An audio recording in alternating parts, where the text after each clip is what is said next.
मैं नहीं जानता अब तक आपने कितने मोटिवेशनल वीडियोस देखे हैं, लेकिन आज का ये वीडियो आपकी जिंदगी की सबसे बड़ी इंस्पिरेशन साबित हो सकता है।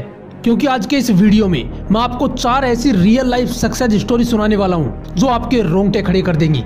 इनके स्ट्रगल के बारे में सुनकर आप एक बात अच्छे से जान जाओगे कि अगर मंजिल तक पहुंचने की ठान ली जाए तो उसके लिए असली जिद और कुछ भी कर गुजरने का पागलपन होता क्या है। So let's start the video. अगर पैर में मोच आ जाए तो मंजिल तो बहुत दूर की बात है, थोड़ी दूर चल पाना भी बहुत मुश्किल हो जाता है। लेकिन मानसी जोशी एक 10 साल की बच्ची जिसको बैडमिंटन से मोहब्बत हो गई। इस लड़की का सपना था गोल्ड मेडल लाने का। इस लड़की ने अपने आप को इतना ट्रेन कर लिया कि जब ये स्कूल में थी तभी डिस्ट्रिक्ट लेवल के चैंपियनशिप जीतने लगी। लेकिन एक एक्सीडेंट की वजह से इस लड़की ने अपना एक पैर हमेशा के लिए खो दिया। ऐसी सिचुएशन में कमजोर दिल वालों के सपने धरे के धरे रह जाते हैं। लेकिन पैर खोने के बाद भी मानसी जोशी ने जिसको गोल्ड मेडल लाने की जिद थी, एक और चीज को जन्म दिया जिसे पागलपन कहते हैं। 2 महीने हॉस्पिटल में रहने के बाद वो लड़की वापस खड़ी होती है, प्रोस्थेटिक पैर के साथ चलना शुरू करती है, फिर दौड़ना शुरू करती है और अपने उसी जिद और पागलपन के साथ वापस बैडमिंटन खेलना शुरू कर देती है। वो अपने प्रोस्थेटिक पैर के साथ पुलेला गोपीचंद एकेडमी में जाकर बोलती है कि मुझे पैरा बैडमिंटन वर्ल्ड चैंपियनशिप जीतनी है। सिर्फ खेलनी ही नहीं है, जीतनी है।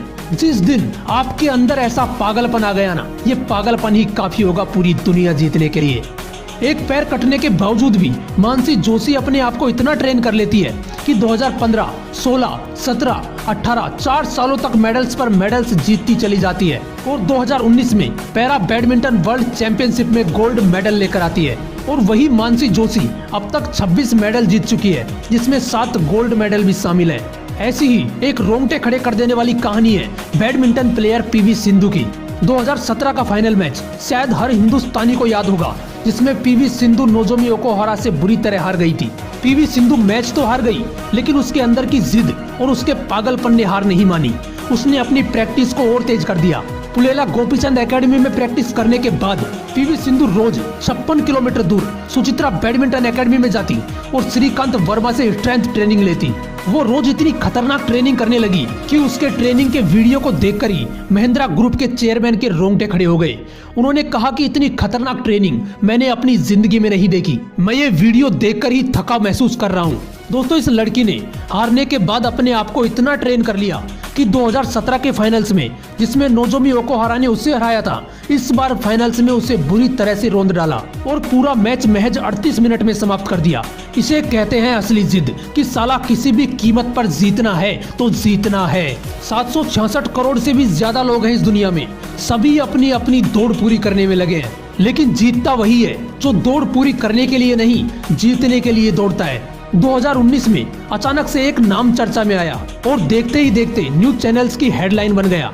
वो नाम था भारत की रफ्तार हिमा दास का, जिसने 20 दिनों के अंदर 5 गोल्ड मेडल अपने नाम कर लिए थे। आप लोगों को लग रहा होगा ये किसी रईस बाप की बेटी होगी, इसके पास सारी फैसिलिटीज होंगी, लेकिन शायद आपको नहीं पता, हिमा दास असम के एक छोटे से गाँव में रहने वाली एक किसान की बेटी है।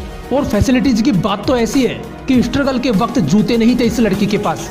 बहाने बनाना बहुत आसान होता है यार कि उसके पास सारी फैसिलिटीज होंगी इसलिए वो सफल हो गया, लेकिन मेरे पास तो कुछ भी नहीं है। मेरे दोस्त, कमी फैसिलिटीज की नहीं है, अंदर एक जिद पालने की है जो हिमा दास के अंदर थी। जिस लड़की के पास कभी पहनने के लिए जूते नहीं थे, आज वही लड़की एडिडास की ब्रांड एम्बेसडर है। ये होते हैं असली जिद्दी इंसान जो 1000 बार हार कर भी हार नहीं मानते। लोग उनका मजाक बनाते हैं, कोई फर्क नहीं पड़ता। लोग उन्हें पागल बोलते हैं, कोई फर्क नहीं पड़ता, क्योंकि वो जानते हैं कि पागलपन नहीं होगा तो मंजिल तक नहीं पहुंच पाएंगे। ऐसी ही एक पागलपन भरी कहानी है अरुणिमा सिन्हा की, जिसने मुझे बहुत इंस्पायर किया है। ये लड़की रात को ट्रेन में सफर कर रही थी। उसने गले में सोने की चैन पहनी थी। कुछ बदमाशों ने उससे चैन छीनने की कोशिश की और उसे चलती ट्रेन से कचरे की तरह बाहर फेंक दिया। दूसरे ट्रैक पर आ रही ट्रेन से वो लड़की टकराई और नीचे गिर पड़ी। जब उसने संभलने की कोशिश की तो पता चला कि उसने अपना एक पैर, जिससे उसने अब तक का सफर तय किया था, जिससे वो वॉलीबॉल प्लेयर बनने वाली थी, वो पैर उसने हमेशा के लिए खो दिया। दोस्तों, ऐसे हालात में क्या कोई सोच सकता है कि खुद को साबित करने के लिए वो लड़की दुनिया की सबसे ऊंची चोटी को फतेह कर लेगी, जिस पर दोनों पैर सलामत होने के बावजूद अच्छे धुरंधर चढ़ने से घबराते हैं। लेकिन उस लड़की ने ऐसी हालत में भी अपने आर्टिफिशियल पैर से 8,848 मीटर ऊंची माउंट एवरेस्ट के साथ साथ दुनिया की कई ऊंची चोटियों पर अपने देश का झंडा फहरा दिया। और उसके बाद इस लड़की को पद्मश्री अवार्ड से सम्मानित किया गया। अरे सीखो कुछ इन लड़कियों से जिनकी डिक्शनरी में बहाने नाम का कोई वर्ड ही नहीं था। पैर कटने के बाद दुनिया की सबसे ऊंची चोटी फतेह करना, पैरा बैडमिंटन वर्ल्ड चैंपियनशिप में गोल्ड मेडल लेकर आना, बिना किसी फैसिलिटीज के 20 दिनों में 5 गोल्ड मेडल जीतना, ये एक जिद्दी, एक पागल इंसान के ही काम हो सकते हैं। इसलिए अपने अंदर के हुनर को पहचानो, अपना एक लक्ष्य डिसाइड करो और जिद्दी बनो अपने लक्ष्य को प्राप्त करने के लिए। पागलपन की सारी हदें पार कर दो। लोग पागल बोलेंगे, बोलने दो, मजाक उड़ाएंगे, उड़ाने दो।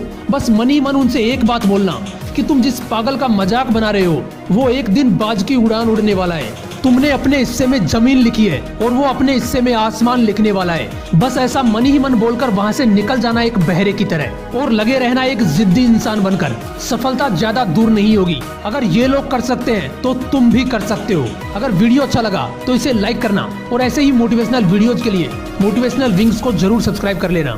फिर मिलूंगा नेक्स्ट वीडियो में एक नए मोटिवेशन के साथ। जय हिंद, वंदे मातरम।